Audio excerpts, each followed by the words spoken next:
The third point here, how you can know the Bible is true, is it contains accounts of eyewitnesses.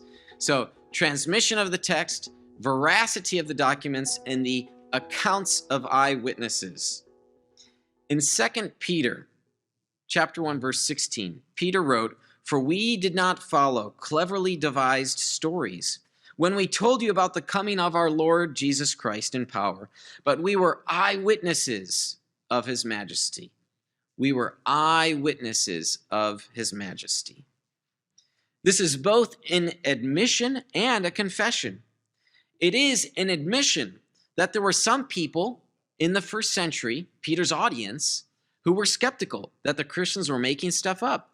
He says, no, we did not follow cleverly devised stories, or some translations say myths, when we told you about the coming of the Lord. We were eyewitnesses of this event. So it's an admission that there were some skeptics even back then, but it's also a confession. It's a confession from Peter that he was an eyewitness to these miraculous events. Let's consider these accounts. What's the evidence that these accounts are of eyewitnesses? Well, you can look within the scriptures themselves. That's called internal evidence. But first, I want to start with external evidence, evidence outside of the Bible. So we could look to the church fathers, for example. We could look to the chain of custody. They had disciples who had disciples. What did they say about the Gospels and who the Gospels were written by? One of the church fathers, Papias, he wrote, "Matthew wrote the oracles in the Hebrew language, and everyone interpreted them as he was able." So there we have a name, Matthew.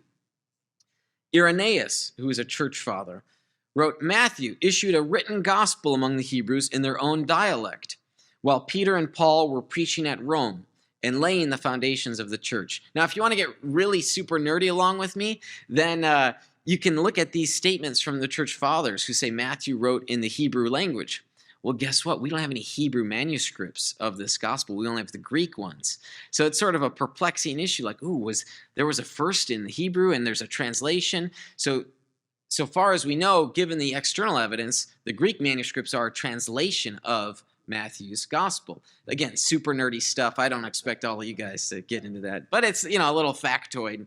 Some people like facts about baseball. I like facts about, first and second century manuscript traditions.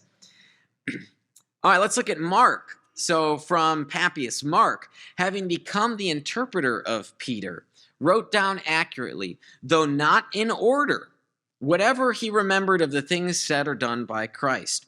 For he neither heard the Lord nor followed him, but afterward, as I said, he followed Peter, who adapted his teachings to the needs of his hearers, but with no intention of giving a connected account of the Lord's discourses, so that Mark committed no error, while he thus wrote some things as he remembered them.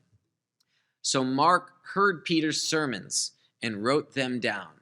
It's not when he says not in order, he means chronological order. But that's okay. Sometimes, as long as we have the teachings of Christ, for example, that's sufficient. It doesn't mean that there's a mistake unless we impose our own expectations on the text. Contrast that with, for example, Luke, who said he was writing an orderly account. He was trying to be more chronological. So you see different ways that the gospel authors wrote their understandings of Jesus' life and teachings. Moving along to Luke, Irenaeus says, Luke, the companion of Paul, recorded in a book the gospel preached by him.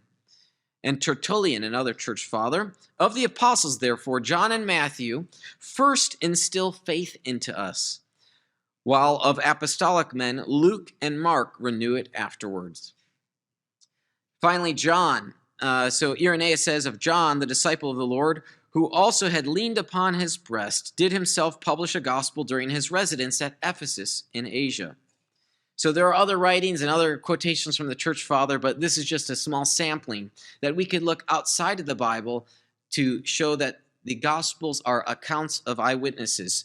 And even if they're not a direct eyewitness, such as Mark, the content is of an eyewitness, Peter. Does that make sense? So you're just 1 degree removed. So that's the external evidence, but let's consider the internal evidence.